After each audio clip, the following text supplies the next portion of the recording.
of you stand up and get out, now. What exactly are you detaining us for? Missing A wallet. complaint isn't probable cause. I didn't ask for legal You commentary. need to slow down and verify before you do something Don't stupid. tell me how to do my job. Then do it right. You're being detained. For what facts? Felony theft, possible fraudulent You identification. just made that worse. You Stand are up. interfering.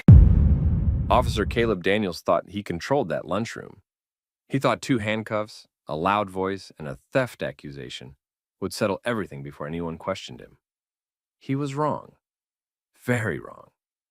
Because the 2 black sisters he grabbed in front of half the restaurant were not random suspects. One was a federal prosecutor. The other was an FBI agent. Daniels didn't know that yet. He just knew they weren't reacting the way he wanted, and that got under his skin fast. Tell me where you're watching from. And if you like stories where arrogant people push too far and get exposed for it, like this video, and subscribe. This happened during a weekday lunch rush in a downtown restaurant near the federal courthouse. Busy room. Lawyers, staffers, business people who noticed everything even when they pretended not to. Avery Cole and her younger sister Nia had met there for lunch because their schedules almost never matched. Avery was the older sister, 37, assistant U.S. attorney. Precise, calm, hard to shake. She dealt with pressure for a living and didn't waste words. Nia was 34, more reserved, more watchful. She worked for the FBI and was tied to an active matter she couldn't casually explain to a patrol officer in a crowded dining room. That became a problem within minutes. The trouble started with a missing wallet. A woman in the restaurant reported that her wallet was gone after she passed near the front of the room. She said she had bumped into the sisters earlier. That was enough for the manager to panic and call police. No camera check first. No serious attempt to verify anything. Just a quick assumption and a fast call. Daniels arrived ready to make an arrest scene out of it. He walked straight to their table with the manager behind him and told both women to stand up. Not asked, told. Avery looked up, stayed composed, and asked what facts connected them to any theft. Daniels didn't answer that cleanly because he didn't have much. He repeated the order and made it louder. That was the first shift. He wasn't investigating. He was asserting control. Avery didn't match his energy. She said she would comply with lawful instructions, but she wanted the basis for the detention. That should have slowed a decent officer down. It didn't slow Daniels at all.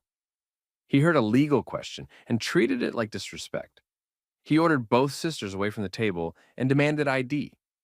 Avery handed hers over first.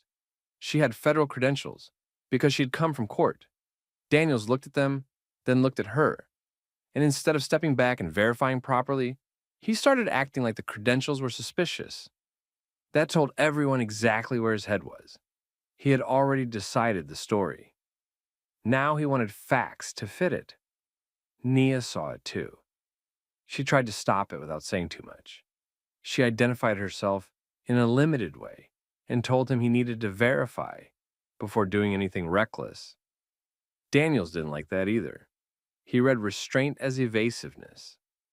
Some officers do that when they've already locked into the wrong theory. By then, people were watching openly. The restaurant had gone quiet in that specific way public places do when everybody knows something is off. Servers slowed down. A couple of diners pulled out phones. The manager stayed close, which made it worse. Nobody wanted to be the one to tell Daniels he was moving too fast. Daniels asked where the wallet was. Avery said they had nothing to do with it and told him a complaint alone did not give him probable cause. Again, she was calm. Again, that made him worse. He told them not to touch their bags. He started speaking like he was already in the middle of a felony stop. Still no recovered wallet. Still no witness who saw a theft. Still no camera review. Still no proper verification. Then he crossed the line. Avery moved one hand toward her bag, not to grab a weapon, not to hide anything, just to shift it on the table. Daniels grabbed her wrist. That changed the whole thing.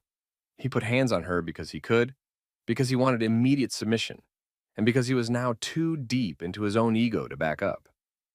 Avery pulled her arm back and told him not to touch her without cause. Daniels responded by escalating. He announced that both women were being detained for felony theft and possible fraudulent identification. He said it loud enough for the room to hear. He wanted the accusation to land before the facts did. That was the moment the stop turned ugly, not messy, not confused, ugly, because now he had chosen force over verification. Nia gave him one more chance.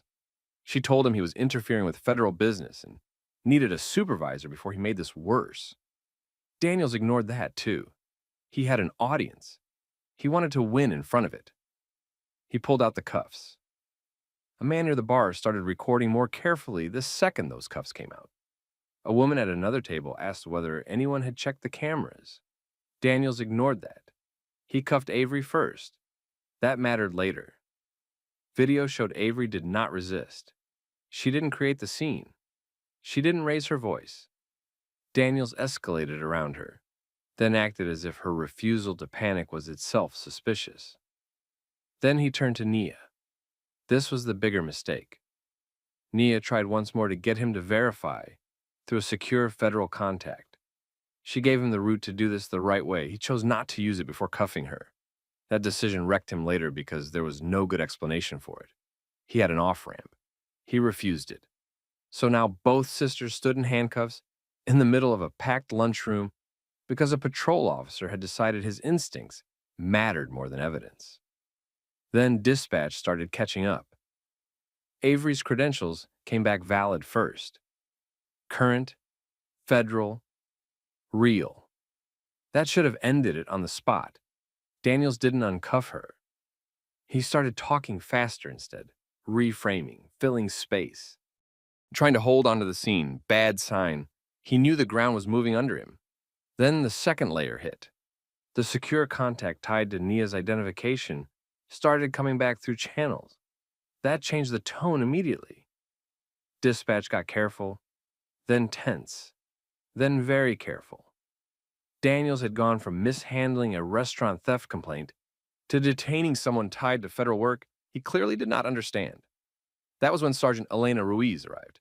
She stepped into a bad scene and saw the problem fast. 2 women in cuffs, 1 patrol officer giving a weak summary, a manager hovering nearby, a room full of witnesses. Phones still up. Ruiz asked Daniels what he had. He gave her theft, suspicious ID, non-compliance. It sounded thin because it was thin. Then dispatch confirmed Avery again. Ruiz looked at the credential in Daniels' hand, then at Avery, then at Daniels. A few seconds later, the callback link to Nia came through. That was it. Nobody in that room knew all the details yet. They didn't need to. The shift was obvious. Daniels had walked in thinking he was about to embarrass 2 suspects in public. Instead, he had created a recorded, witnessed, career-ending mess in front of a room full of people who were now paying very close attention. And the worst part for him? This was only the beginning. Sergeant Ruiz didn't need 10 minutes to understand Daniels had a problem. She needed about 10 seconds. The first confirmation had already come through. Avery's credentials were valid. Federal, current. No question. Ruiz asked Daniels whether he had run them before cuffing her. He gave the kind of answer officers give when they know the body cam is about to hurt them. Too many words, no clean answer. Then the second verification started landing. Nia's information wasn't something dispatch handled like a driver's license. It moved through a secure callback. That alone should have told Daniels he had stepped into something bigger than a restaurant complaint. Ruiz took the update, listened, and her expression changed right there in the dining room. Now she knew. One sister was a federal prosecutor. The other was tied to active federal work Daniels had just disrupted in public. That's when panic started, even if nobody said the word out loud. Ruiz told Daniels to uncuff them. Immediately. He hesitated for half a beat, which made it worse.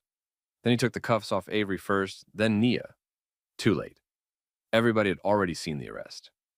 Several people were still recording. One person had gotten the whole cuffing on video, including Avery staying calm and Daniels talking like he had a solved felony case with no evidence in hand. Ruiz tried to pull the scene back under control.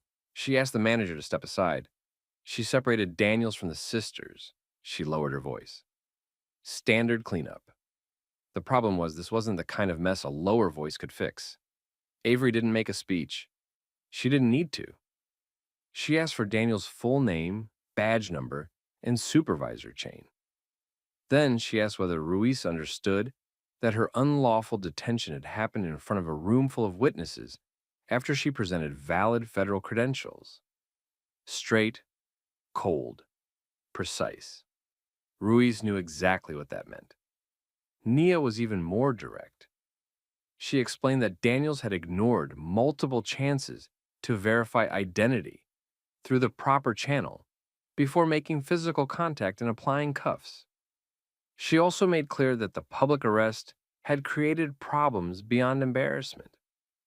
Daniels had interfered with federal work he knew nothing about. That wasn't a dramatic line. That was the real damage. The missing wallet claim started falling apart almost immediately. The restaurant manager, who had acted very confident 15 minutes earlier, suddenly had no details. No one had seen the sisters take anything. No wallet had been found on them.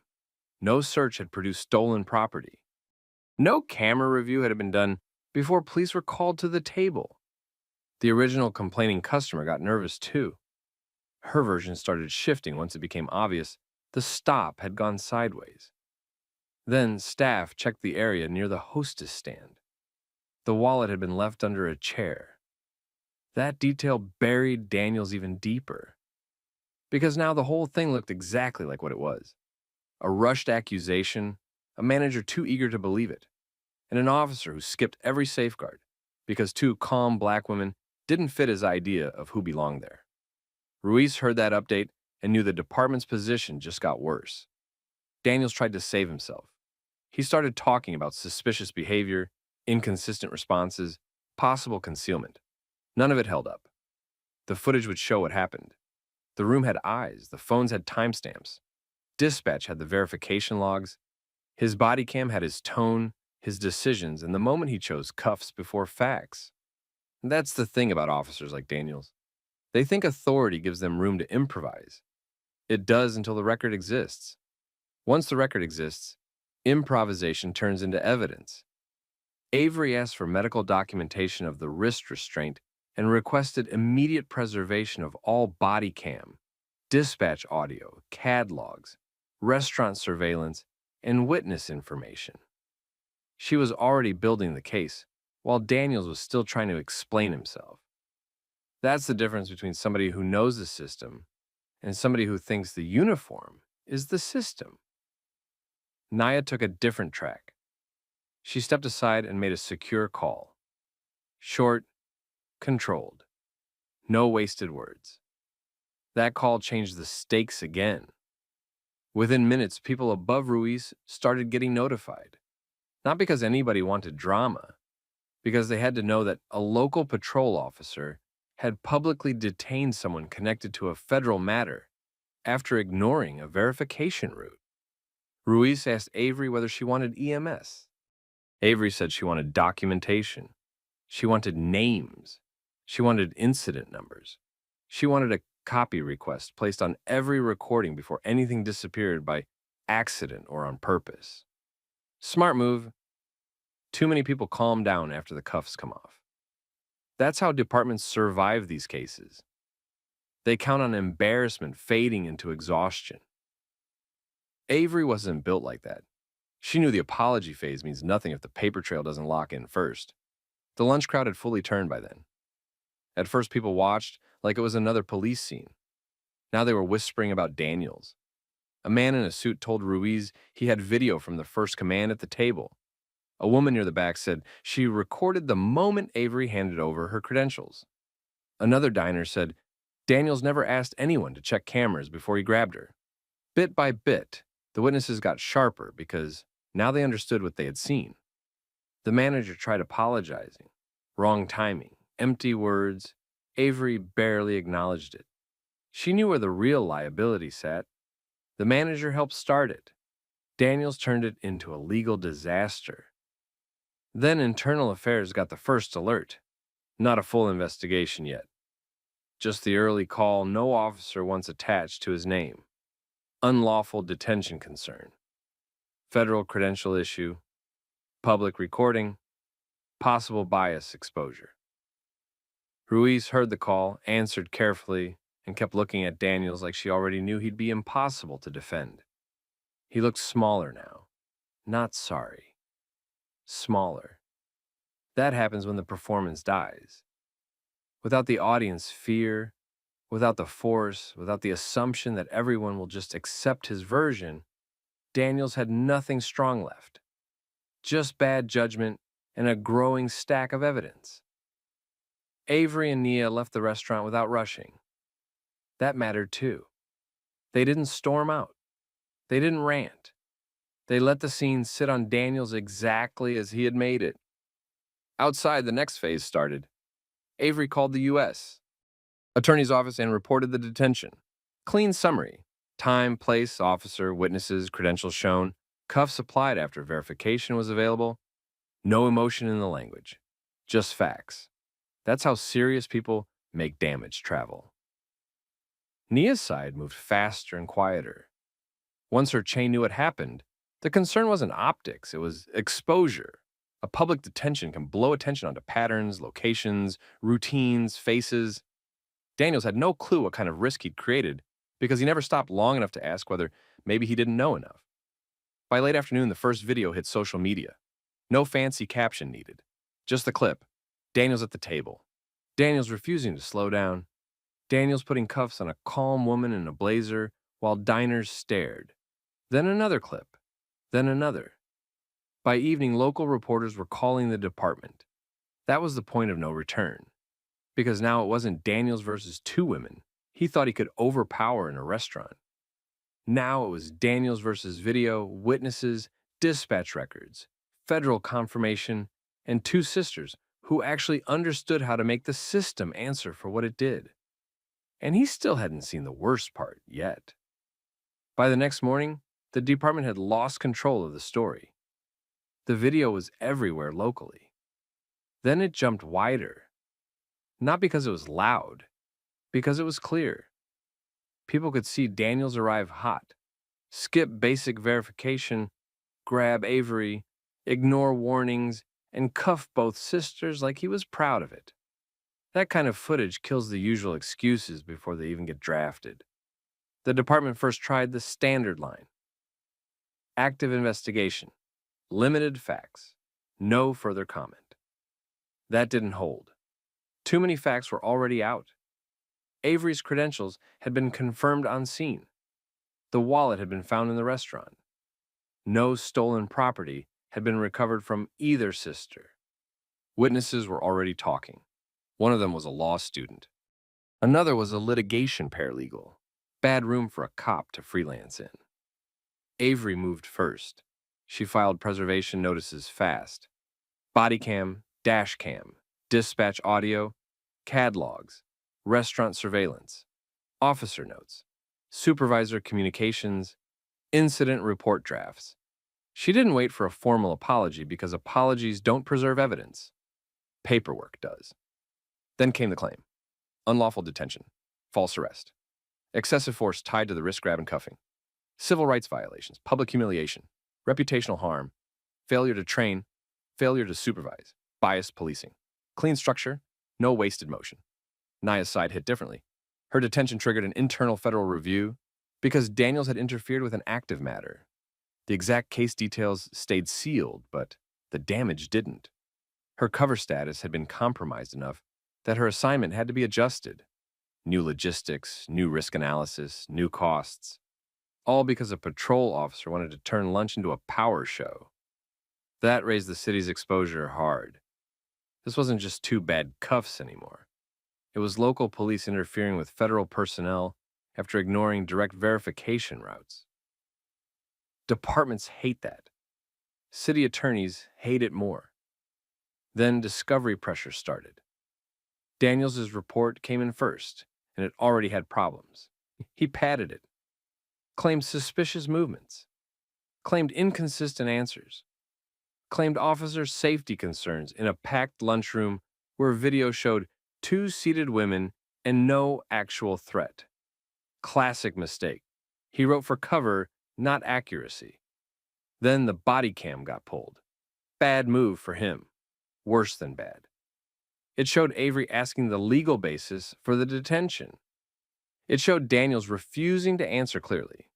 It showed him treating valid federal credentials like props in a story he'd already written in his head. It showed Nia trying to get him to verify through the right channel. It showed him cuff first and think later. That ended the misunderstanding defense. Then Internal Affairs found something else. Daniels had prior complaints, not enough by themselves to end him earlier.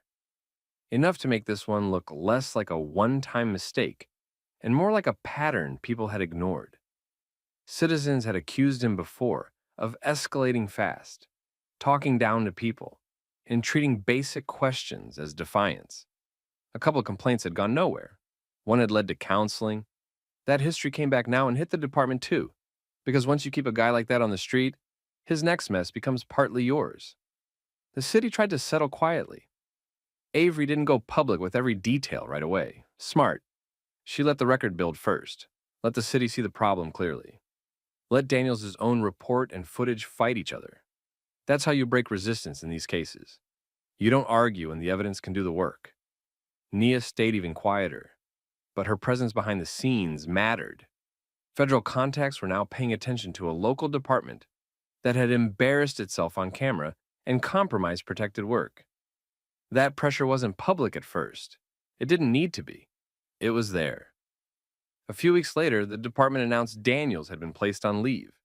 Nobody was impressed. Leave is what departments do when they're hoping the public gets distracted. This time, it didn't work. Reporters kept pulling on it. More witness video came out. The restaurant staff changed their story 3 different ways. The woman who lost the wallet admitted she never actually saw either sister take anything. She had assumed. That word showed up a lot. Assumed. The manager assumed. Daniels assumed. Funny how assumption keeps landing on the same kind of people. Then the hammer dropped. Daniels was fired. The department said he violated detention protocol, failed to properly verify identification, made an arrest without sufficient probable cause, and gave inaccurate justifications afterward. That language was careful, but the message was simple. He cooked his own career. It didn't end there. The state certification board opened review. Once the body cam and internal findings were in, his law enforcement certification went with it. That mattered more than the firing. A fired officer can sometimes hop departments. Decertification shuts more doors. Then the civil case settled. The amount stayed partly confidential, but enough came out to make the point. The city paid, a lot. Avery received damages tied to unlawful detention, reputational harm, and civil rights violations. Nia's side included the operational disruption her arrest created. The restaurant and management company got pulled in too and paid their share after their own rush-to-judgment failures became impossible to deny. That's what arrogance costs when there's video. The policy fallout came next. The department rolled out mandatory supervisor approval before escalating fraud or theft complaints involving credential disputes in low-evidence public settings. They changed verification procedures for government identification. They expanded bias review triggers when probable cause depended mostly on assumption and demeanor. They tightened preservation rules for body cam in public complaint incidents. None of that came from conscience. It came from damage. Avery went back to work. That part mattered. She didn't become a public mascot. She didn't build a media career off it. She went back to doing her job, which in some ways made the whole story hit harder. Daniels made the lunch his performance. Avery made the aftermath a case. Nia kept working, too, just on a different path after the disruption. No dramatic speech, no victory lap. Just adjustment, documentation, and moving forward. Real people usually don't get clean endings after this kind of thing. They get consequences, paperwork, stress, and the knowledge that they were right from the beginning. That's the lesson here. Daniels thought authority meant he could skip discipline. He thought the badge would cover the gaps. He thought public pressure would make two black women fold before facts mattered. Instead, he ran into two people who knew exactly what he was doing and knew how to make the record hold. That's why this story matters. Not because the sisters had important jobs. That made the fallout bigger, yes. But the real issue was what happened before Daniels knew who they were.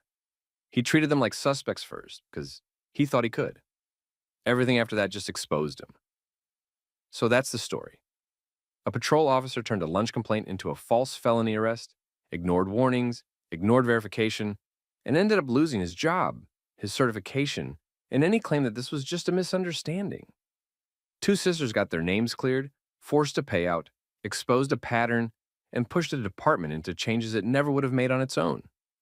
Let me know what you would have done in that restaurant, and whether you've ever seen someone in uniform push way past the facts because they thought nobody would challenge them. Share the story with somebody who needs to hear it, and subscribe for more. Then ask the right question and do your job correctly. You think because people know your name, you can stand wherever you want? That is not what is happening here. What I see is someone expecting everyone else to cover for him. What you turned this into is an unlawful Officer Miller thought he was the most powerful man in the room until he grabbed the arm of the one man in that building who could end his career with facts, witnesses, and the law. At a high-profile charity gala, he pushed past every warning, every correction, every chance to slow down. He had no idea he was detaining a black federal judge on property tied to the judge's own foundation. And once he put hands on him in front of donors, cameras, and city leadership, the whole thing stopped being a scene and turned into a career-killing event. Before this goes further, drop where you're watching from in the comments. And if you follow stories about abuse of power, public accountability, and people who stay calm while somebody else self-destructs, hit like and subscribe. This wasn't some vague misunderstanding in a dark parking lot. That's what made it so bad. This happened under chandeliers, valley lights, security cameras, phone cameras, and a whole room full of people who understood status, optics, and liability. The second they saw Miller's tone was off. The man he stopped was Judge Malcolm Ellison, a federal judge with a reputation that reached past the courthouse. Late 50s, controlled, careful. Not the kind of man who needed to announce himself twice. He was one of the featured honorees that night. The gala itself raised money for legal aid clinics, scholarship funds, and youth mentorship programs. Half the city's money was there. The other half of the city's influence was there. Corporate sponsors, nonprofit boards, senior attorneys, a few elected officials, local media. Plenty of people who knew exactly who Malcolm Ellison was the second they saw him step out of the black sedan near the side entrance. And that was the first thing Miller got wrong. He looked at the car, not the context. The estate hosting the event had a circular drive in front, a secured service lane to the side, and a restricted access point near the garden entrance. Event staff had been moving vehicles with military-level coordination for over an hour. Valets had lists. Private security had lists. The foundation staff had lists. Everybody working that entrance knew the flow. Miller didn't care about the flow.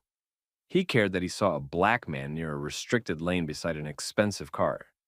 And in his head, that was enough to take over. He'd been assigned outside traffic support. Simple job. Keep the perimeter clean, coordinate with private security, don't freelance, don't create problems. Basic stuff. But Miller wasn't built for basic stuff when he thought he had an audience. He liked taking control fast. He liked the posture of enforcement. The Bodycam later showed it clearly. He walked up already convinced he was about to correct somebody. Judge Ellison had just stepped out of the vehicle and was speaking to an event coordinator about timing. He wasn't hiding.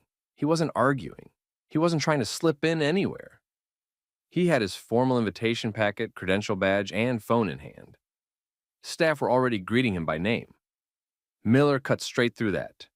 He demanded identification in the kind of voice officers use when they want the whole area to know they're in charge, not firm, aggressive. He framed it like the judge had no business being where he stood. Then he started talking about unauthorized vehicle placement and restricted access like he'd caught somebody trying something slick. Right there, the night could have gone 10 different ways. That's the important part.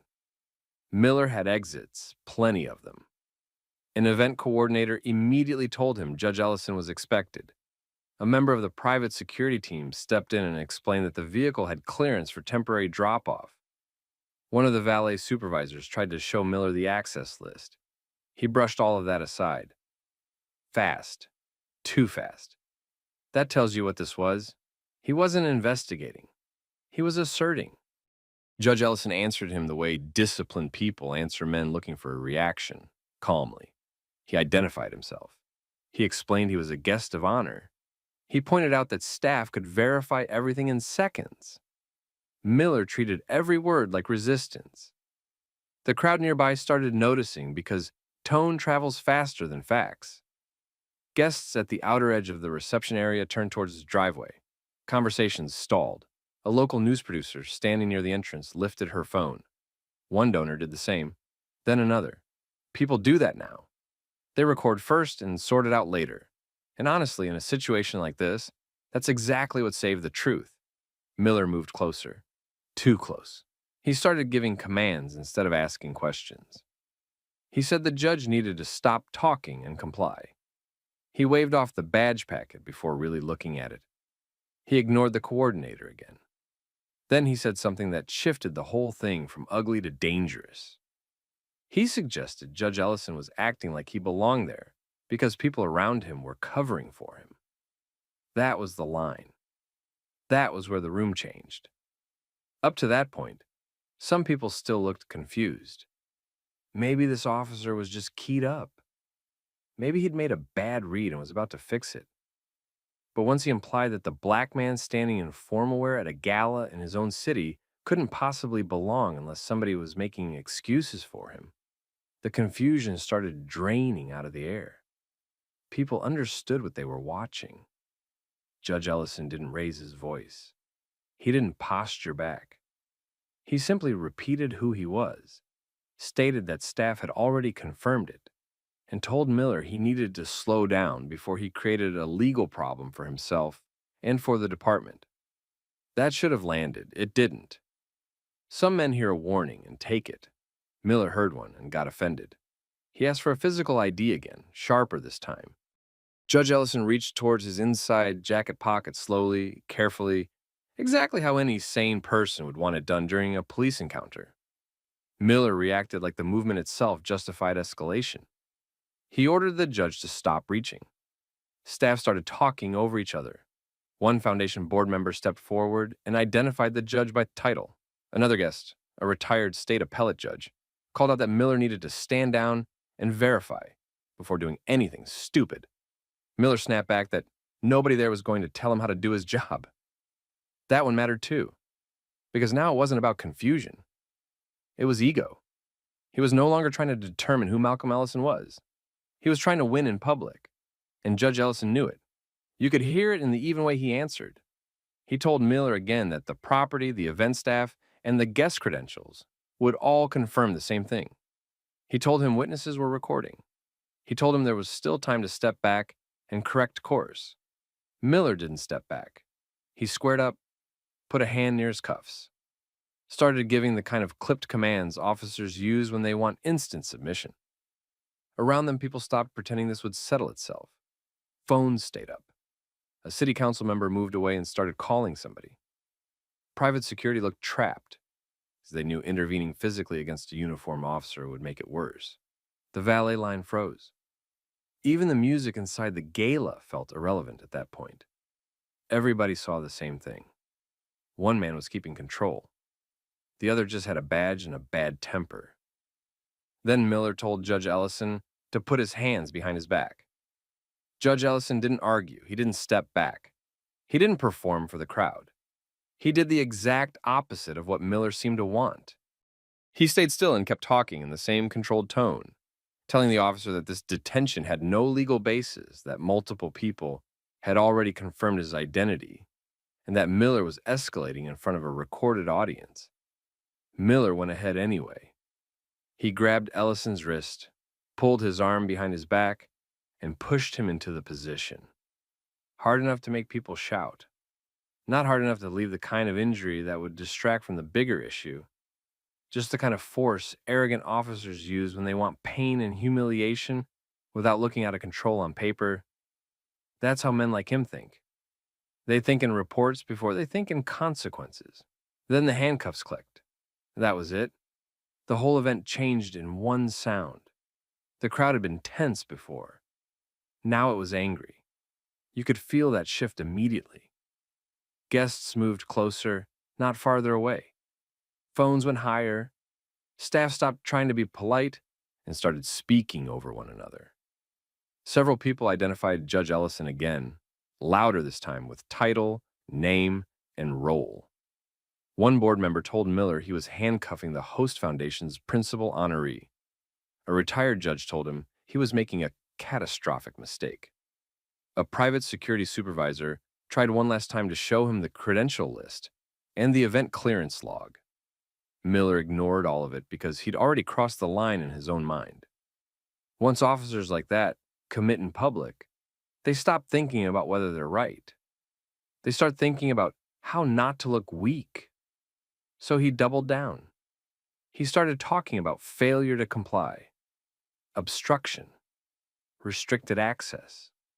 He threw out words that sounded official but didn't match the facts anybody could see.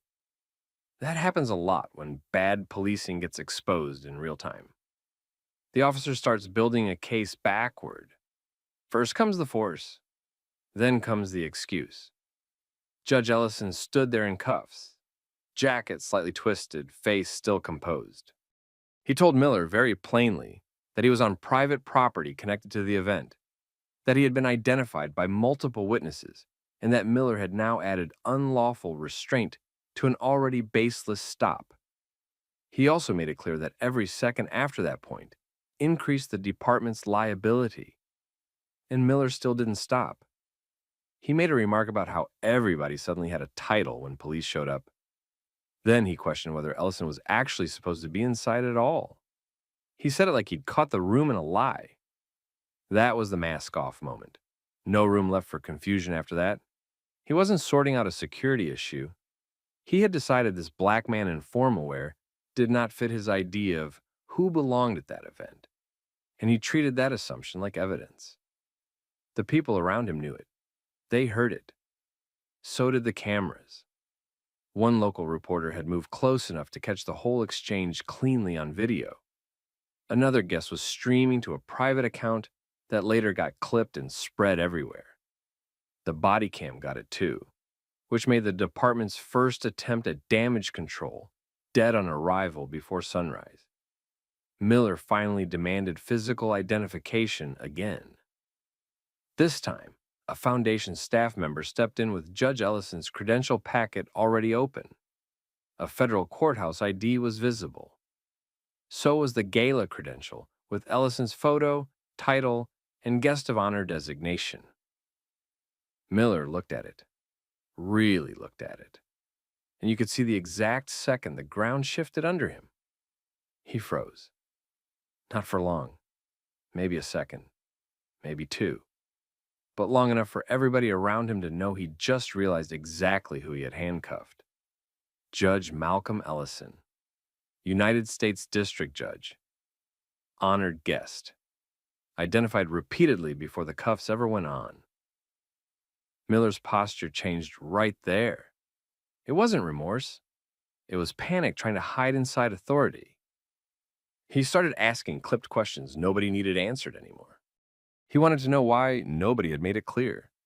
That lie didn't survive 3 feet of distance. Half the people standing there had done exactly that, repeatedly. He wanted to pivot into confusion now because certainty had just become toxic. Judge Ellison didn't let him rewrite the scene. Still cuffed, he laid it out in order. He stated that Miller had initiated an unsupported detention. He stated that staff and witnesses had verified identity and authorization multiple times. He stated that Miller had used physical restraint without probable cause, had ignored available confirming information, and had continued after explicit warning, calm, clean, precise. He wasn't speaking like a man trying to win an argument. He was speaking like a man building a record in real time. That's what broke Miller more than the title did. Not just who Ellison was, how he was handling it. Sirens didn't flood in. This wasn't that kind of scene. What arrived instead was worse for Miller. Supervisors. A patrol sergeant got there first, after calls from event security, and a city official inside the gala reached command staff. He took one look at the crowd, the phones, the cuffs, and Ellison's credentials in a staff member's hand, and his face changed immediately. He pulled Miller aside. Quick, sharp. Too late. Then an assistant chief arrived from inside the event itself. He had been attending the gala in a suit, not a uniform, and he knew Judge Ellison personally. That made the whole thing even uglier. There was no buffer anymore, no maybe, no ambiguity. Just a senior department official walking into a live disaster caused by one patrol officer who refused every off-ramp. The assistant chief ordered the cuffs removed at once. Miller did it, hands suddenly less steady now. Ellison rubbed one wrist once, adjusted his jacket, and stayed exactly as composed as he'd been from the start. That made Miller look even smaller. Everybody there saw it. The assistant chief started apologizing. The sergeant started separating witnesses. Somebody from the mayor's office had already arrived at the edge of the driveway. Phones were still recording. Nobody trusted the department to summarize this honestly anymore, and honestly, they were right not to. Judge Ellison didn't raise his voice. He didn't grandstand. He simply stated that this incident would be documented in full, that all video had to be preserved, and that nobody at the scene should mistake removal of the cuffs for removal of liability. Then he looked straight at Miller and made the point that ended the encounter for good. He told him authority meant nothing without judgment, and tonight he'd shown he had neither. That was the end of the confrontation, not the end of Miller's problem, the start of it. By midnight, the department already knew this wasn't containable. There were too many angles. Guest video, security footage, body cam, valet area cameras, phone clips from donors, staff, reporters, even two city officials standing near the entrance. Miller had picked the worst possible place to act like nobody would check him. A public street would have been bad. A charity gala packed with lawyers, judges, media people, and people who understood evidence. Career suicide. The first department statement came out before sunrise, and it was exactly the kind of weak, defensive language people are sick of hearing. It called the incident an active scene under review. It said the full context was still being gathered. It praised professionalism while avoiding the actual facts. That lasted a few hours. Then the Bodycam clip leaked. That changed everything. The video showed Miller brushing off staff. It showed witnesses identifying Judge Ellison more than once. It showed the federal credential. It showed the event pass. It showed Miller escalating after he'd already been given the information he needed. Worst of all for him, it showed the tone. People always focus on force, but tone tells the truth faster. He didn't sound cautious. He sounded certain in the dumbest possible way. Like he had decided what kind of man Ellison was before the interaction even started. By morning, the clip was everywhere. Legal analysts broke down the stop frame by frame. Civil rights groups picked it up. Former prosecutors went on local and national programs, explaining that the problem wasn't just a bad arrest. It was a chain of bad decisions. Unsupported detention, refusal to verify, physical restraint without a valid basis, public humiliation. Then the attempt to justify it after the fact. That last part buried him, because Miller had filed a preliminary report before the full footage surfaced, and the report didn't match the video. He wrote that Judge Ellison had been evasive. He implied staff had interfered before identity could be confirmed. He suggested the detention happened during a fluid security situation. It was nonsense. The footage shredded it line by line. That's when this stopped being only about misconduct and became about dishonesty, too. Departments can sometimes drag their feet on arrogance. Dishonesty on body cam is harder to carry. Prosecutors hate officers who poison cases. Command staff know it. City attorneys know it. Once the report fell apart, Miller stopped being just a liability in this incident. He became a liability in every case he'd ever touched. Then internal affairs started pulling his history. That's where it got worse. Not because they found one prior complaint. They found a pattern, several complaints from previous stops, escalation during minor encounters, dismissive treatment of black drivers, repeated notes from supervisors about poor judgment under perceived challenge, a prior incident where a lieutenant recommended remedial de-escalation training. Another complaint had been closed without full follow-up after body cam footage was marked inconclusive. One warning, then another, then another. Nothing big enough alone to force the issue. Together, it looked obvious. The department hadn't created Miller's ego, but it had tolerated it. That part mattered to Judge Ellison more than Miller's embarrassment ever did. He didn't turn the thing into a personal revenge campaign. He treated it like what it was. A public example of what happens when an officer with a badge, weak discipline, and racial assumptions gets too comfortable being protected by the institution around him. Within 24 hours, the mayor held a press conference. She didn't soften it. She said the conduct on video was unacceptable, humiliating, and legally indefensible. She confirmed an outside review. She also made it clear the city would not hide behind vague wording while the evidence sat in public view. That statement told everybody something simple. The department had lost political cover. 2 days later, Miller was suspended. A week after that, he was terminated. The official grounds were broad enough to hold up and specific enough to destroy him. Conduct unbecoming, unlawful detention, failure to follow identification and verification procedure, discriminatory conduct, false and misleading reporting, violation of department de-escalation policy. Once dishonesty went on the record, his chances of working serious law enforcement again dropped through the floor. Then the state certification board opened decertification proceedings. That was the real end. A fired officer can sometimes bounce around. A decertified one usually can't. Not in any serious agency that wants to survive public records requests. The civil lawsuit landed right after. Judge Ellison's legal team didn't file something flashy.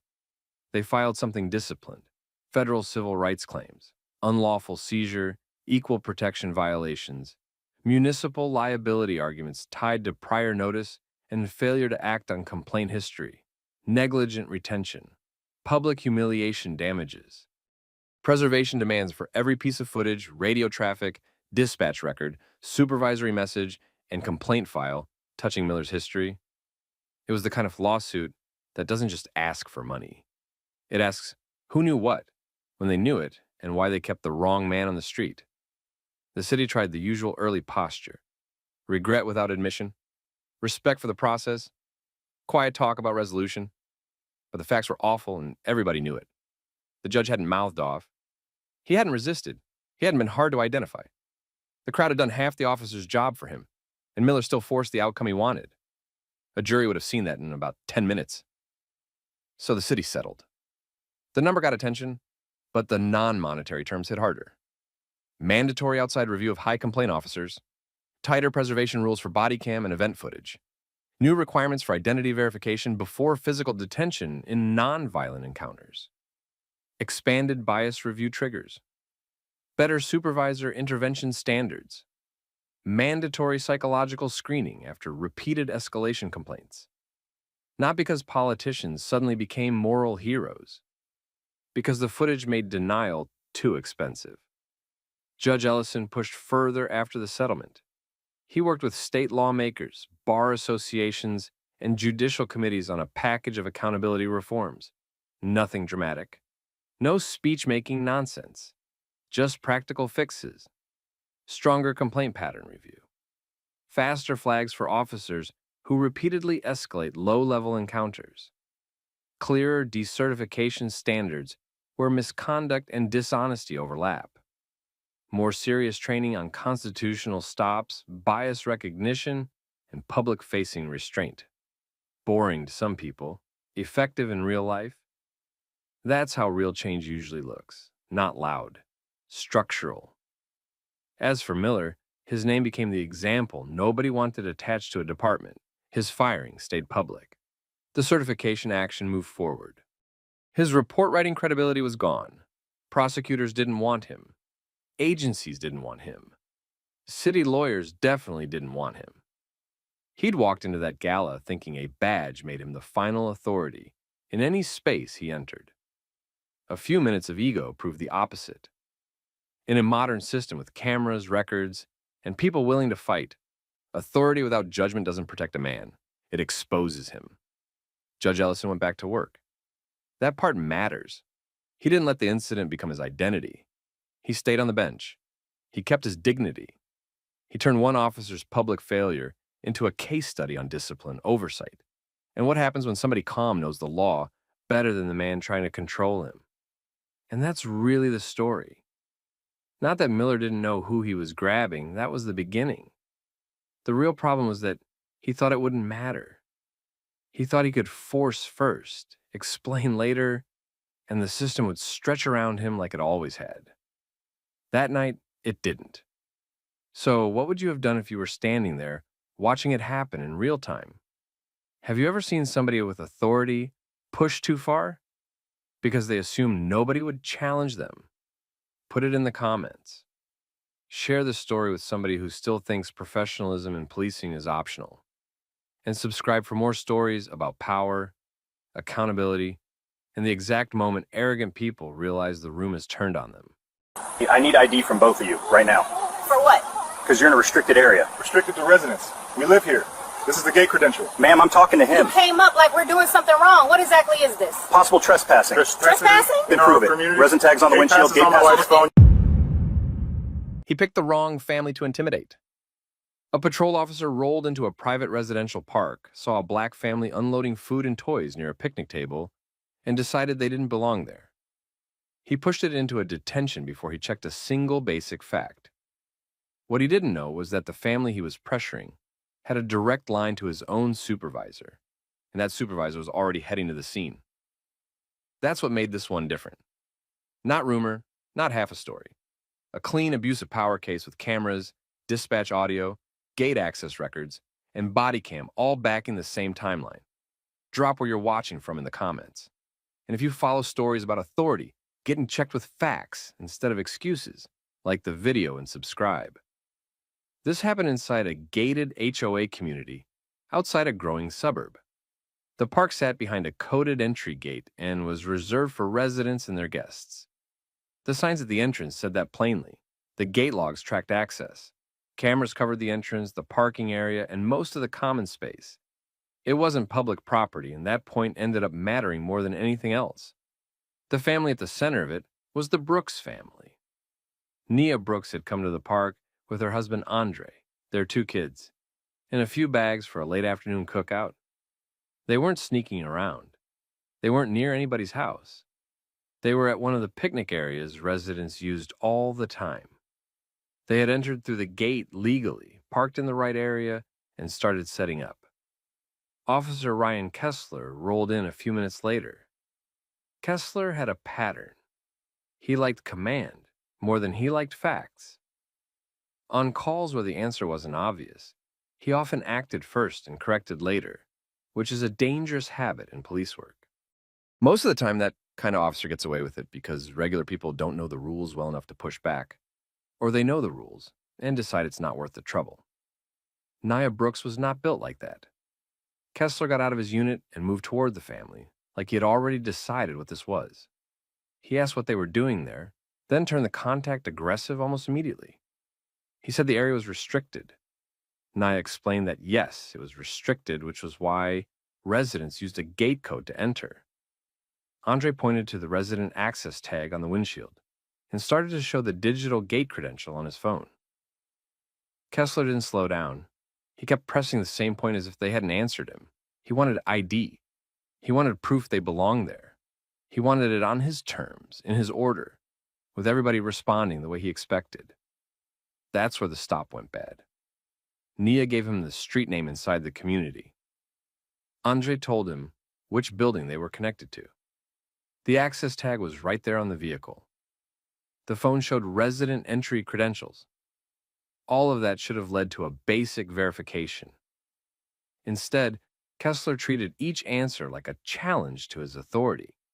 He told them they were being detained while he investigated possible trespassing.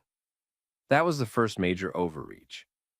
He was in a private resident-only area with people who had already shown multiple signs they had lawful access, and he still pushed forward as if the detention itself would force the truth out. It was backwards policing. He should have verified first. He chose control first. The kids picked up on the tone right away. One stopped near the playground and came back toward the table. The other stayed close to Nia. That changed the whole feel of the scene. It wasn't just a bad stop anymore. It was a uniformed officer creating fear in front of children over something he could have resolved in minutes. Andre stayed measured. He tried to keep the exchange narrow and practical. Nia did something smarter. She took out her phone and started recording. That mattered a lot. Kessler noticed it and got even more rigid. He warned her about interfering, even though she was standing back and documenting from her own spot. She kept recording. She also kept her tone controlled, which made the footage stronger. There was no shouting match to hide behind later, no mutual chaos. The video showed one side trying to explain and one side refusing to process anything that didn't fit the suspicion he had already decided on. Kessler radioed dispatch and described the contact as suspicious people in a restricted private area. That phrasing shaped the call in real time. It made the situation sound cleaner for him than it looked on camera. Then he asked for backup. That turned out to be the mistake that ended him. Before backup was even assigned, Nia had already texted her brother-in-law, Sergeant David Hale. She didn't do it to pull rank. She did it because the stop had crossed out of normal police contact and into something that looked personal, sloppy, and dangerous. Hale was on duty nearby. He saw the message, heard the radio traffic, and understood fast that one of his officers was building a bad scene. Back at the park, Kessler kept pushing. He told Andre to move away from the table and stand near the SUV. He told Nia to stay where she was. He acted like ordinary movement inside their own gathering was suspicious. Every choice he made showed the same thing.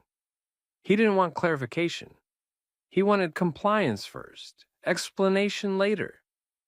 Then he said the line that changed the whole case. He remarked that people always had a story ready when they got caught somewhere they weren't supposed to be. That told everybody exactly how he was seeing them. Not as residents to verify. Not as a family in a private park. As people he had already placed on the wrong side of the line before he checked the facts. That one statement later mattered inside the investigation because it exposed the mindset behind everything that came before and after it. Nia didn't take the bait. She kept filming. Andre kept his hands visible and stayed calm because he understood the risk. Kessler was in that dangerous stage where an officer starts defending his first bad decision by stacking more bad decisions on top of it. Then the backup unit came through the gate. Kessler turned toward it, expecting support. Sergeant David Hale stepped out, looked across the park, and recognized the family immediately. Nia was his wife's sister.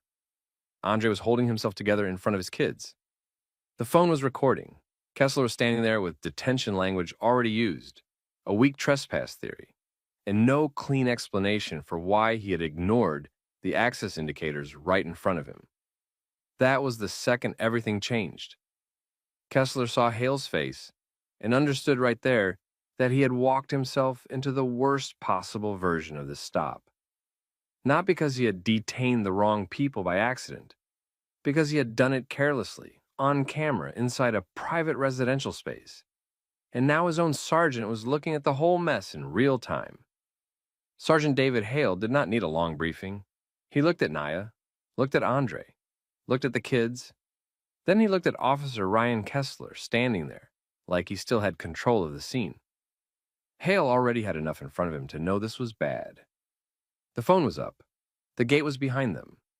The resident tag was on the SUV. His own family was being treated like intruders in a park they had lawful access to. Kessler started talking first.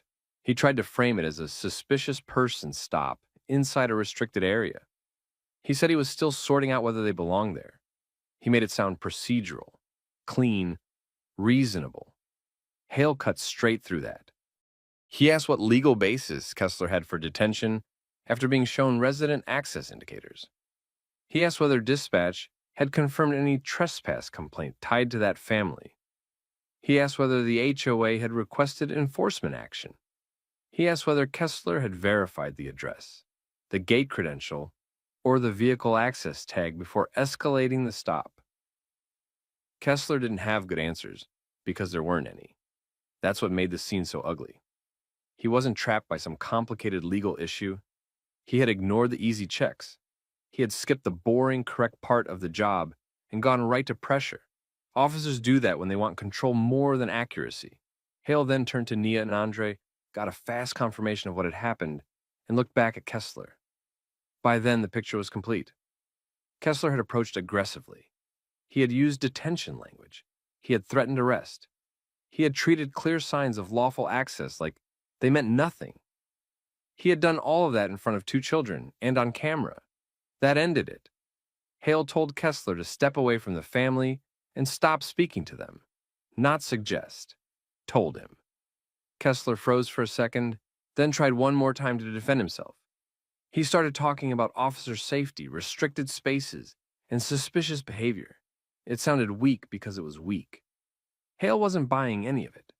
He told him again to step back and keep quiet. The power shift was instant. A minute earlier, Kessler had been trying to run the entire scene through force of tone. Now he was standing there, getting checked by the one person on scene who outranked him, knew policy cold, and had zero reason to protect sloppy police work. That's the part people notice in footage like this. Aggressive officers usually look invincible right up until someone with actual authority makes them explain themselves. Hale asked to see the Bodycam status. It was active. Good for the case, bad for Kessler. He asked dispatch over the radio to note a supervisory intervention and preserve all related communications. He requested another unit not for backup now, but for scene handling and evidence control. That mattered. Hale wasn't just angry. He was already building the record correctly. Then came the part that turned this from a bad stop into a career-ending event. Hale relieved Kessler of field authority on the spot. Not a movie-style firing. Realer than that. Worse, too.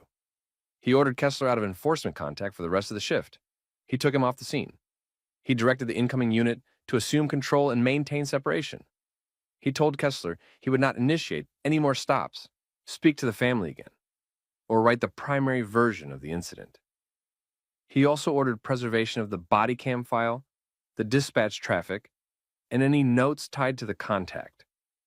In plain terms, Kessler had just lost his power right there in public. And Hale didn't stop there.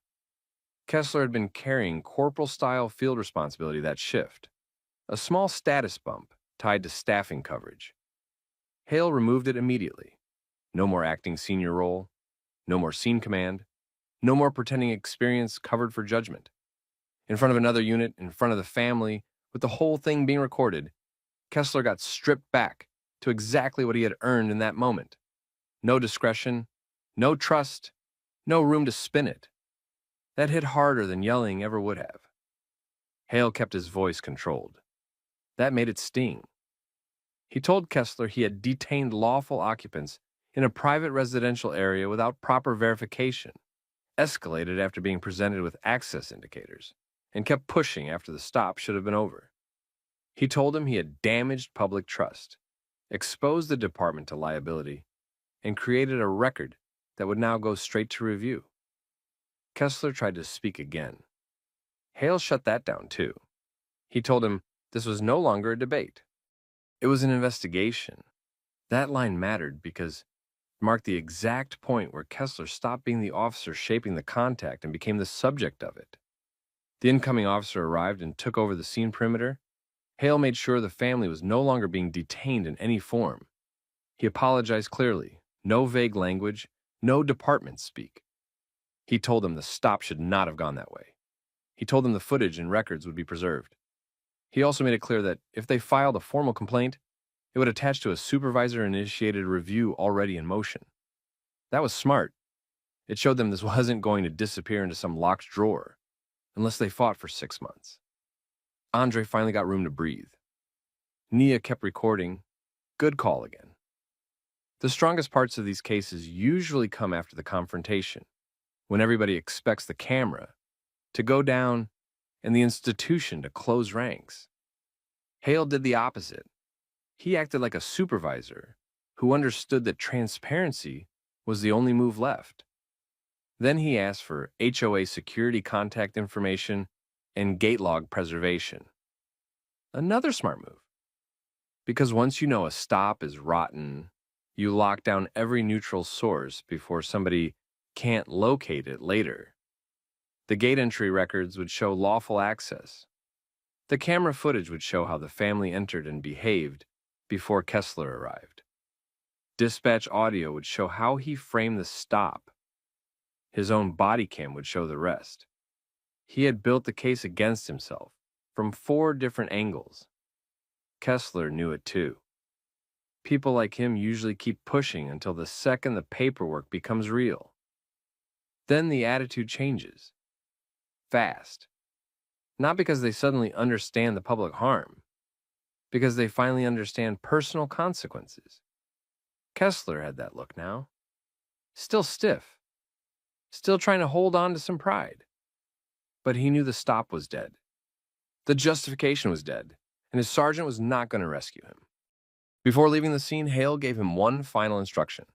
He told him to return to station under supervision, remain available for statement, and not discuss the contact with anyone except command staff or investigators. Standard order. Serious meaning. Kessler got back into his unit with no control left, no authority on scene, no good story. Just a body cam full of bad judgment and a supervisor who had seen enough. As for the family, the worst of it was over, but the damage had already been done. Their kids had watched a uniformed officer treat their parents like suspects in a place they had every right to be.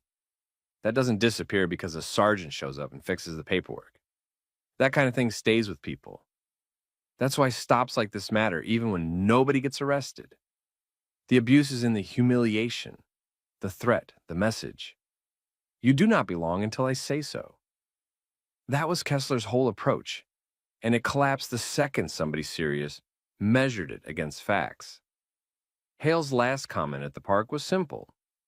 He told Kessler that authority did not excuse ignoring the law. That was the end of the roadside power trip. The paper trail was just getting started. After the park incident, the real damage started. Sergeant David Hale filed the first report that same night. He laid it out plainly. Officer Ryan Kessler had detained a family inside a private residential park without doing basic verification. He had ignored clear signs that they belonged there. He had threatened arrest, pushed the stop in front of 2 children, and kept going after the situation should have ended. Hale also included Kessler's remark about people always having a story ready when they got caught somewhere they didn't belong. That line mattered because it showed how he had judged the family before he checked the facts. By the next morning, the department had everything it needed. There was Kessler's body camera. There was Nia Brooks's phone video. There was dispatch audio. There were gate records and security cameras from the Homeowners Association, or HOA. All of it pointed in the same direction. The gate logs showed the Brooks family had entered legally. The video showed them acting normally before Kessler arrived. The body cam showed him turning a routine contact into a detention. The radio traffic showed how he dressed it up as suspicious activity instead of what it really was, a bad stop built on assumptions. That's why Internal Affairs moved quickly in early 2026. Investigators reviewed the footage, interviewed the family, checked Kessler's report, and started looking at his past contacts. That's where the case got worse for him. This wasn't the first time he had escalated first and sorted facts out later. Earlier complaints had not gone far. Some people never filed, some had no video, some gave up because they assumed the department would protect him. This time there was too much evidence, and his record came back with it. The violations stacked up fast.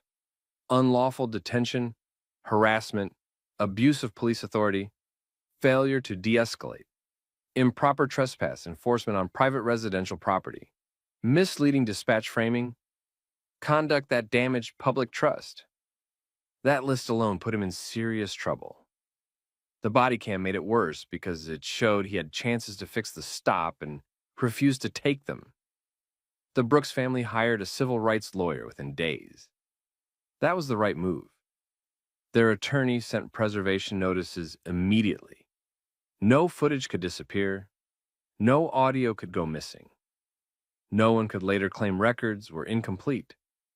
Every part of that stop got locked down. Then came the civil claim. The argument was simple and strong. A black family with lawful access to a private residential park had been treated like trespassers by an officer who ignored obvious proof, escalated without cause, and used detention as pressure instead of doing his job correctly. The harm was not just inconvenience. It was humiliation, fear, and the message sent to those children while their parents were being treated like they did not belong in their own community. The city's lawyers saw the problem right away. Kessler had no clean defense. He tried anyway. He said he was being cautious. He said restricted access areas required extra attention. He said he was trying to confirm whether the family had lawful entry.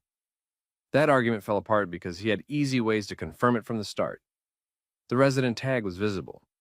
The gate credential was available. The address could have been checked.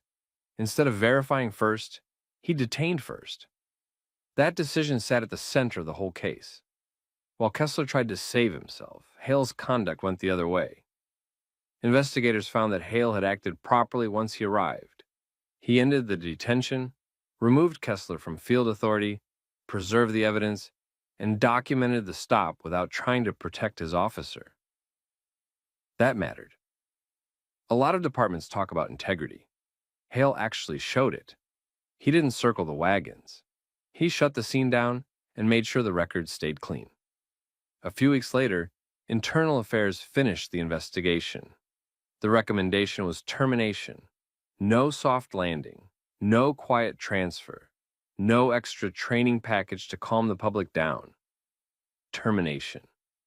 The department accepted it. Kessler was fired and referred for state certification review. That part followed him beyond that agency. Once an officer is tied to unlawful detention and a dishonest version of events, other departments notice. Prosecutors notice too. His name became a liability, and that usually ends a law enforcement career. It did here. The civil case ended in a settlement. The amount stayed confidential, but the Brooks family received compensation, and the department agreed to policy changes. That said enough. Agencies don't rewrite procedures unless they know the case against them is strong. Those changes were specific. Officers now had to verify resident access indicators before using trespass detention inside gated residential communities unless there was a real safety threat. That included checking tags, gate logs, access credentials, and address information. Supervisors had to review disputed private property stops more closely. Dispatch wording also came under review, because officers should not be able to turn weak assumptions into stronger calls just by how they describe them on the radio. That part matters beyond this one story. Bad police work often starts small. A tone, a label, an officer deciding he already knows who belongs and who doesn't. Then the stop grows around that bad first decision. Kessler did exactly that, and cameras caught him doing it. For the Brooks family, there was some justice, but not a clean ending. They were validated. The department admitted the stop had gone wrong. They got compensation. They got policy change. But their kids still saw a uniformed officer treat their parents like intruders in a place where they had every right to be. That doesn't disappear because paperwork later comes out in their favor. Still, they handled it the right way. They stayed calm. They recorded. They did not give Kessler the angry reaction he was trying to pull out of them. They let the facts speak, and the facts hit hard. And Hale did what a real supervisor is supposed to do. He did not protect the badge over the truth. He protected the truth first. That's leadership. Rare enough that people remember it when they see it. In the end, this case became a warning inside the department and a lesson outside it. One officer tried to force authority where he had no legal ground. He picked a family he thought he could push around. Instead, he created a case with witnesses, video, records, legal exposure, and a supervisor who refused to cover for him. That decision cost him his authority, his job, and his future in law enforcement. What would you have done in that situation? Have you ever seen someone in authority keep pushing after the facts were already clear?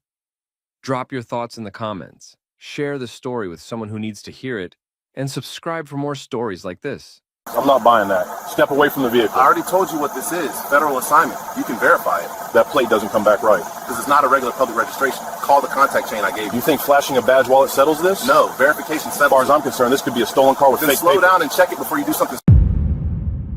A county sheriff thought he had caught a car thief. He was wrong. The driver was a black FBI agent in a federal vehicle, and the sheriff ignored every chance to verify it before turning the stop into a public arrest. That decision didn't just blow up the scene on the roadside. It opened the door to a federal investigation that would later tear through his office. Tell me where you're watching from in the comments. And if you follow stories about abuse of power getting exposed by Bodycam, dispatch audio, and hard evidence, like the video and subscribe.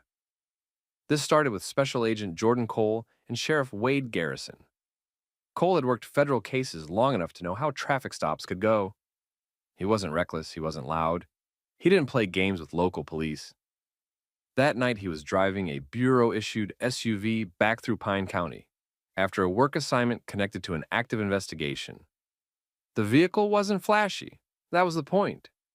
It looked like a clean, late-model civilian SUV with low-profile government registration tied to federal use. Garrison had been sheriff for years. Small county, strong local image. He liked being the final word in his jurisdiction. Deputies under him were used to following his lead, even when his judgment got ahead of the facts. That mattered later, because this stop didn't go bad from confusion alone. It went bad because Garrison decided very early that he wasn't going to be corrected. The initial reason for the stop looked ordinary on paper. Suspicious vehicle, registration issue, possible mismatch. Something vague enough to justify lights in a county where people rarely challenged the sheriff's office. Cole pulled over without delay, no chase, no drama. From there, it should have been simple. Cole gave identification. He presented federal credentials. He explained that the SUV was assigned for bureau use and that local databases didn't always return clean, public-facing information on those vehicles. He also gave Garrison the path to verify everything through the proper federal contact chain. That should have slowed the stop down and shifted it into confirmation mode. It didn't. Garrison looked at the credentials and immediately treated them like a story instead of evidence. Not cautiously, dismissively. He didn't act like a man trying to figure out whether the ID was real. He acted like a man who had already decided it wasn't. That was the first serious mistake. Plenty of officers verify credentials they haven't seen before. That part isn't the issue. The issue is how he handled it. He skipped straight past neutral procedure and went into accusation. He treated the badge wallet as a prop. He talked to Cole like the entire scene had already been solved. Bodycam later became a huge problem for him because it showed the change in tone almost immediately. He wasn't weighing possibilities. He was building a case out loud before dispatch finished doing its job. Cole stayed controlled. That helped him later. He kept his hands visible. He answered what he needed to answer. He didn't argue on the roadside because he understood what too many people learned the hard way. Once an officer turns a stop personal, winning the argument in the moment usually isn't the goal. Surviving the moment is. Garrison didn't see calm professionalism. He saw resistance because that's what he wanted to see. He started focusing on the SUV itself. He treated the registration issue as proof that the vehicle had to be stolen. That jumped way past the evidence. A mismatch can mean a lot of things. Clerical delay, restricted listing, interagency registration, database limitation. It does not automatically mean grand theft auto. Garrison went there anyway. Dispatch then gave him an easy exit. The returns didn't support a clean, stolen vehicle theory. They showed irregularity, yes, but not confirmation. Then another piece came in. The federal identification Cole had provided began matching an actual employee profile. Again, not the kind of thing that should make a reasonable officer more aggressive. It should make him more careful. Garrison did the opposite. He talked over the radio. He brushed past partial confirmation because it interfered with the version of events he'd already committed himself to. That was the second serious mistake. Once that happened, this stopped being about uncertainty. It became about ego. He ordered Cole out of the SUV. Cole complied. That detail mattered. No resistance, no sudden movement, no physical challenge. He stepped out, followed commands, and kept trying to direct the stop toward verification. He explained again that the vehicle was federally assigned. He pointed Garrison back toward the same basic option any competent officer would have taken at that stage. Confirm the assignment through the proper channels. Garrison wasn't interested in slowing down. He was interested in winning the scene. Secondary units began arriving. That changed the temperature right away. More deputies meant more eyes, more body cams, more witnesses, and more pressure on Garrison to either correct himself or go all in. He chose the second option. Deputy Erin Vale was one of the first to realize the stop felt wrong. She saw the federal credentials. She heard enough of the dispatch traffic to know the sheriff was moving faster than the evidence. She also saw Cole's behavior. He wasn't acting like a man improvising his identity under pressure. He was acting like someone who had already lived through enough roadside encounters to know exactly how careful he needed to be. Vale didn't take over. She couldn't. Not with Garrison running the stop, but her hesitation showed. Another deputy, Noah Pike, looked unsure too once the radio traffic got more specific. Neither one wanted to openly challenge the sheriff on the shoulder of a public road. That's how bad departments trap decent people. The rank structure does the silencing for them. Garrison pushed past all of it. He told the deputies to cuff Cole. That was the moment this went from bad judgment to a career-ending event.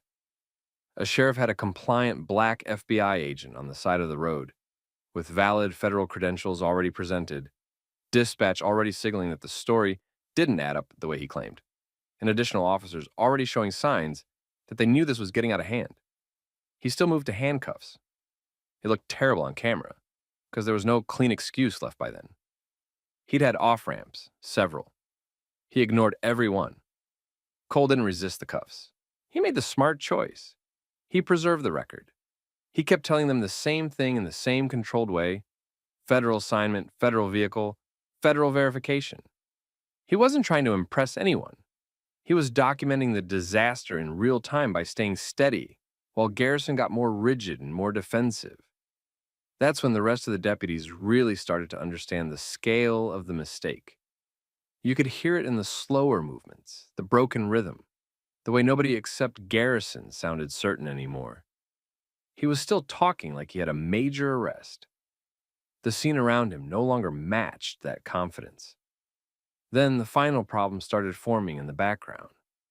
Someone on the federal side had been notified, not officially yet, not through a press release, not through a court filing, through the channels that matter first. An agent had been detained by a local sheriff after presenting credentials. A bureau vehicle had been called stolen without proper verification. Dispatch audio and Bodycam were already creating a time-stamped record of every bad decision. Garrison still thought he could manage it locally. That was his biggest mistake of the night. He thought this was a county stop with a county ending. It wasn't. By the time Cole stood on that roadside in handcuffs, watched by deputies who were no longer sure they were on the right side of the stop, the damage was already bigger than Pine County.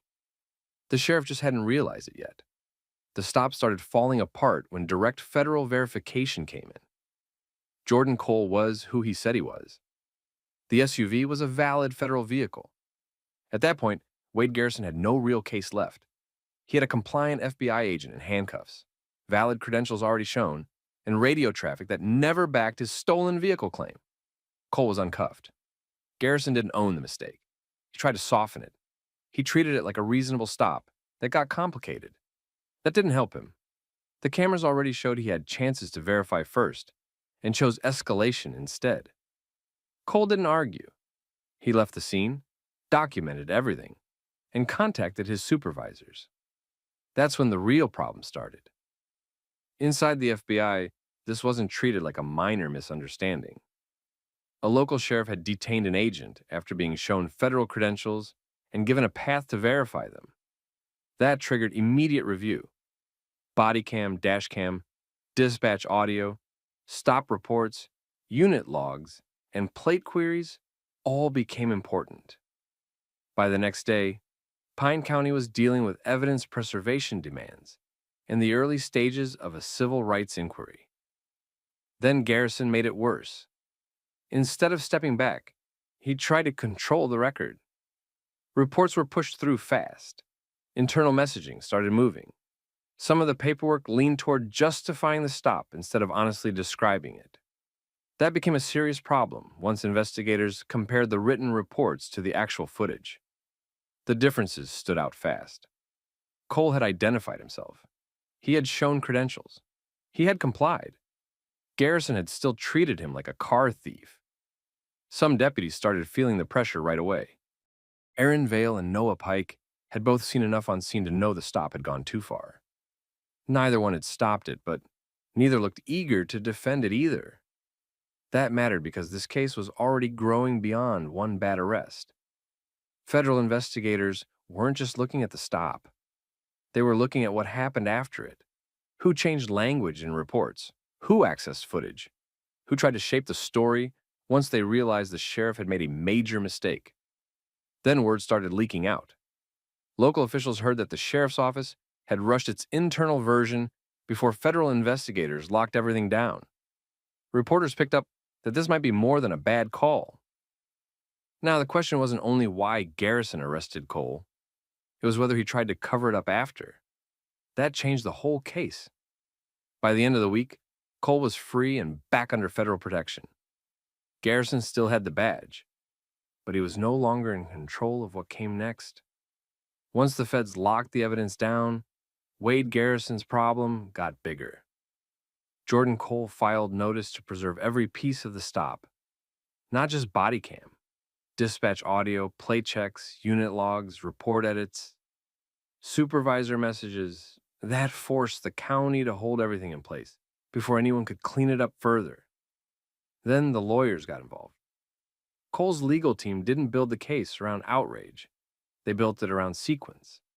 Credentials shown, verification offered, dispatch failing to confirm theft, handcuffs anyway. That sequence was hard to defend. Worse for Garrison, it got even uglier when the attorneys started pulling older stop data from the department. That's where the patterns started showing. Black drivers had been searched more often, detained longer, written up on thinner justification. Some stops ended with nothing. Some complaints went nowhere. A few deputies had raised concerns before, but the office buried them or treated them like attitude problems. Now those old complaints mattered. Federal investigators weren't looking at Garrison as one sheriff who had a bad night. They were looking at whether his office had been running on the same bias for years. Once that happens, every past shortcut becomes evidence. The department started splitting. Some deputies stayed loyal and repeated Garrison's line that the stop had been reasonable until full confirmation came in. Others started backing away, quiet at first, then more clearly in interviews. They knew the video was bad. They knew dispatch didn't support him.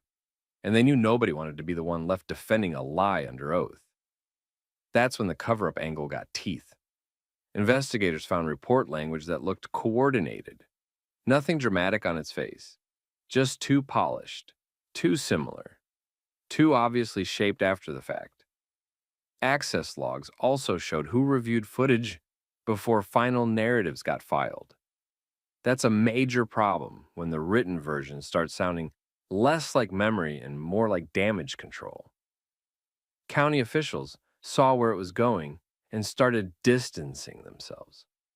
No one wanted to go down with Garrison over a stop that was already impossible to explain cleanly. Public support around him got thinner, meetings got quieter, statements got cautious. He still had the title, but he was losing the room. Cole, on the other side, got stronger every week. His record stayed clean. His conduct during the stop helped him. Calm, compliant, consistent. Garrison had gambled on making Cole look suspicious. The footage did the opposite. It made Cole look professional and made the sheriff look reckless. By the time depositions started coming together, the case was no longer just about one roadside arrest. It was about whether Wade Garrison's office had been operating like rules were optional until somebody with federal backing forced the issue. That was the point where this stopped looking survivable for him. The final collapse came in stages, then all at once. By 2026, Wade Garrison was no longer fighting one bad stop. He was fighting the stop, the reports, the internal handling, and the pattern evidence that came out after Jordan Cole sued. The court stripped away Garrison's best shield first. Qualified immunity didn't hold. The judge looked at the facts the same way everyone else eventually had to. Cole identified himself. He showed federal credentials. He gave Garrison a clear path to verify them. Dispatch never confirmed a stolen vehicle. Garrison still pushed the stop into handcuffs. That wasn't a close call anymore. Once that ruling landed, the rest got worse. The civil case moved forward with real force. Discovery exposed older complaints, uneven stop patterns, and internal practices that made the sheriff's office look less like a discipline department and more like a shop run on habit, ego, and selective enforcement. Then the obstruction issues hit. Investigators focused on report coordination, post-incident messaging, and how the office handled evidence after federal notice came in. That ended careers. A few supervisors resigned before they were forced out. Others got suspended, then interviewed again when the timeline tightened around them. Garrison lost the political protection he'd counted on. County officials had no reason left to stand near him. He became expensive, toxic, and impossible to defend in public. Then came the structural hit.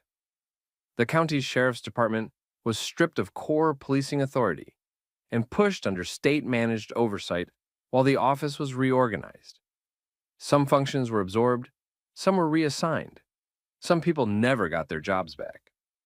For a department that had acted like nobody could touch it, that was the real humiliation. It didn't just lose a case, it lost control.